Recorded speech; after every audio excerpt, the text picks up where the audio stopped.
welcome back to my channel. I hope all of you are doing great.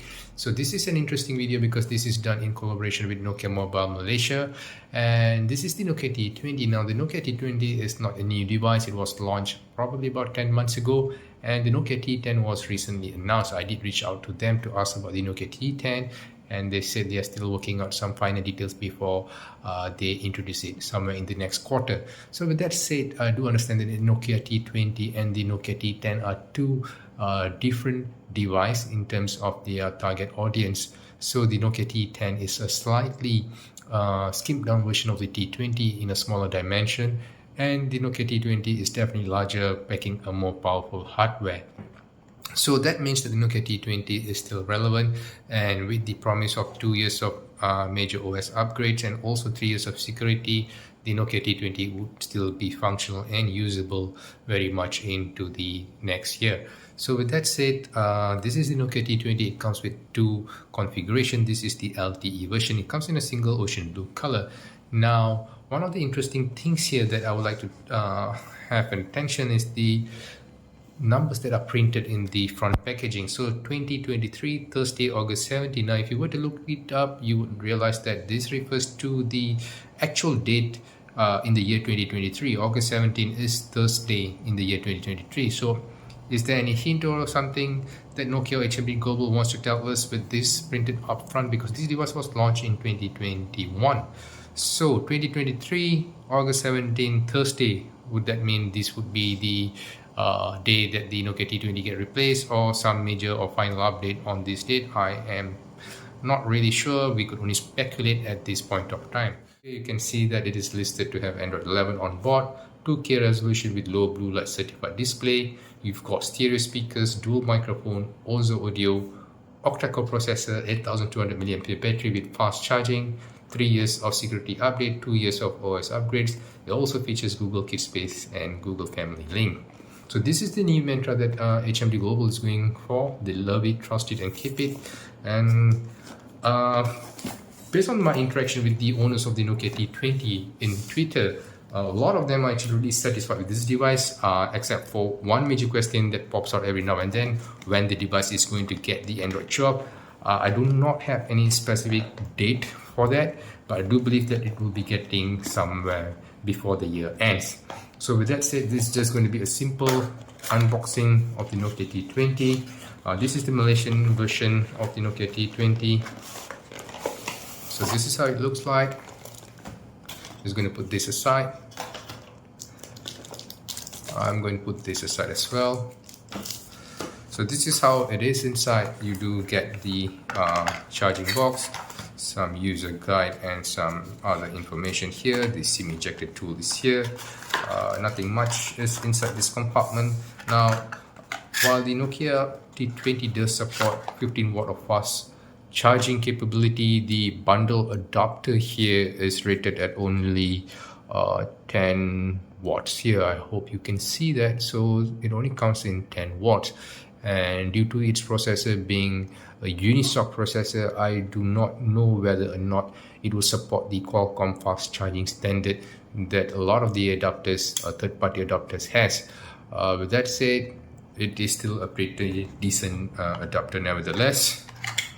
Now I'm just going to put this aside and concentrate on what the T20 is, an overview, because as you all know that the last Nokia tablet that I had in my possession was is the Lumia 1520. So this is the Nokia T20 tablet. So we're going to dissect each part of it, so to understand better into the thinking process that HMD Global went through when designing this tablet for the consumers. So you can see that the design is rather simple, rather straightforward, but something that is on the positive side, especially when it comes to the bezels around and the rounded corners. Now, normally on a mobile device, these rounded corners might not be an attractive one.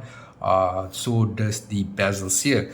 But on a tablet, things are slightly different because a tablet is slightly bigger and you're going to be holding them in the corners, especially like this. And if you were to have sharp corners here, you might be feeling discomfort after some time of use. So with the corners being rounded like this, then you can have a decent usage time with this tablet. And the tablet weighs a measly 400 plus grams, which means you can hold this tablet for some time without feeling the fatigue. Having said that, this is a 10.4-inch IPS LCD display, and this display has a maximum brightness of more than 400 nits, which gets pretty bright. The display resolution is at Full HD+, the viewing angles are decent, and if you're wondering whether there's any form of display protection, yes, there is a display protection on board. So a pretty decent display, a 5-megapixel front-facing camera, which is more than adequate for your regular video conferencing, for the occasional Zoom meetings, and also for the selfies if you need to have one. But with that said, on the left hand side we've got the power button and also the left-sided stereo speaker. On the right hand side we've got the right-sided stereo speaker and the USB-C charging port. On the top is the volume rocker here, as well as the SIM slot and also the micro SD slot. It is pretty clean over the back, so pretty much there's nothing over the bottom, and you can see that this is a very thin tablet at 7.8 millimeters of thickness. So this is how the Nokia T20 looks on the rear. You can see the 8-megapixel camera along with the LED flash. This is the Nokia branding right in the middle.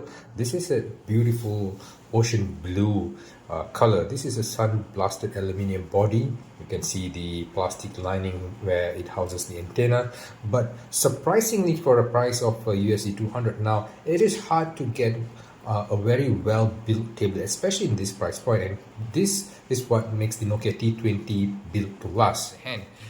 Now, a lot of people have been asking when the Nokia T20 will be getting the Android 12 update, because it is still stuck with the May security update. That is also the same here. So I'll just show you that. Let's see. So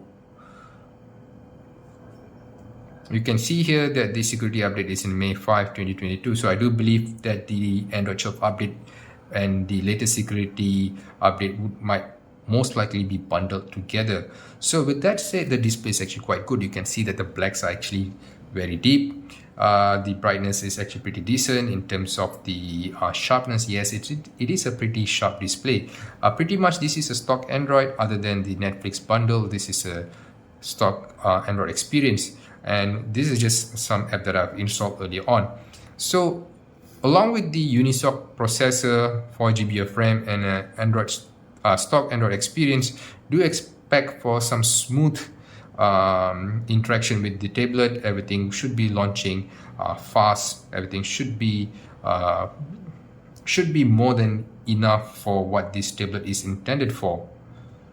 So with that said, I do hope you enjoy this simple unboxing and a simple review on the Nokia T20. I will be going in depth with the features of the Nokia T20 in my coming videos in the coming weeks. So if you do have any specific question, do shout out at Twitter. I will definitely respond them or address them in the video.